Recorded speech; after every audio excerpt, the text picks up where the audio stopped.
જી sir. Gujarat રાજ્યના માનનીય નાયબ મુખ્યમંત્રી શ્રી હર્ષ સંઘવી સાહેબના પ્રજાભિમુખ વહીવટની દિશામાં થયેલ પ્રયાસોના ભાગરૂપે સુરત શહેરમાં તેરા તુજકો અર્પણ કાર્યક્રમની શરૂઆત થયેલી, જે અવિરત લોકોની સુખાકારી અને સુરક્ષા માટેની દિશામાં સુરત શહેર પોલીસની કટિબદ્ધતા દર્શાવે છે। સુરત શહેરના માનનીય પોલીસ કમિશનર શ્રી વાબાંગ ઝમીર સરના માર્ગદર્શન હેઠળ અને સેક્ટર મહેન્દ્ર બગડિયા સરની હાજરીમાં આજરોજ અમરોલી પોલીસ સ્ટેશન ખાતે તેરા તુજકો અર્પણ કાર્યક્રમનું આયોજન થયેલું છે, જેમાં 47 લાખ જેટલી કિંમતના 211 મોબાઈલ તથા અન્ય મુદ્દામાલ લોકોને સોંપવામાં આવેલ છે।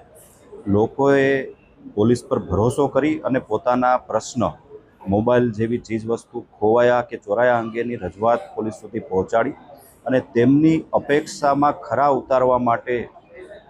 અમારી ટીમો ઝારખંડ, બિહાર, મધ્યપ્રદેશ, ઉત્તર પ્રદેશ સહિતના રાજ્યોમાં પણ એક મોબાઈલ શોધવા માટે પણ ગયેલ છે અને તેના જ પરિણામના ભાગરૂપે આજે 211 મોબાઈલ છેલ્લા 6 મહિનામાં રિકવર કરી લોકોને સોંપવાની કામગીરી કરવામાં આવે છે।